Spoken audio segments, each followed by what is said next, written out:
This is the story of Not Your Station. It was supposed to be a routine voyage for the crew of the International Space Station.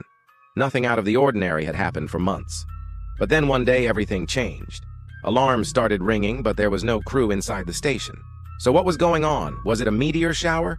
A micrometeoroid, actually, is what it was. A tiny piece of space debris that was about the size of a baseball. It smashed into the side of the station just as a tornado would smash into a house. It tore a hole right through the wall. And this wouldn't have been a big deal except for one thing. The hole was in the same place as a very important airlock.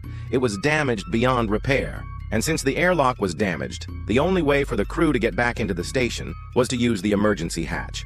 But the problem was, once they opened that hatch, the air inside the station would start to leak out into space. And if they didn't seal the hatch back up within 24 hours, everyone on board would die from a lack of oxygen. So the crew quickly got to work. They sealed off the damaged section of the station and prepared to spend the night in their emergency sleeping bags. But as they were doing this, they noticed something strange. One of the crew members wasn't in his sleeping bag. In fact, he wasn't anywhere to be seen. The crew started to panic. Where could he be? Had he floated away into space? Had he been sucked into the hole made by the meteor? But as they searched for their missing crewmate, they heard a sound that they couldn't quite believe. It was the sound of someone breathing. They found him in the most unlikely of places, the airlock. He had somehow managed to seal himself inside the airlock before it was too late. But now, they had to make a choice.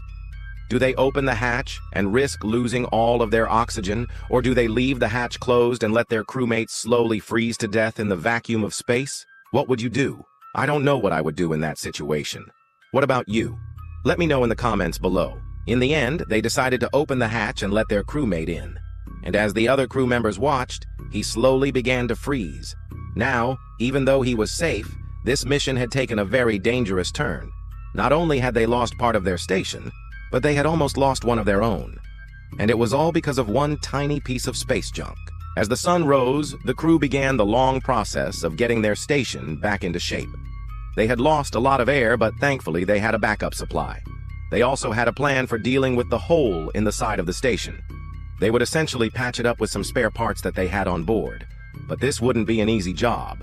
They had to wait until the temperature inside the station returned to normal before they could begin. Meanwhile, the crew couldn't help but worry about their missing crewmate. He had been in the airlock for almost 24 hours at this point, and the longer he stayed in there, the more likely it was that he would die.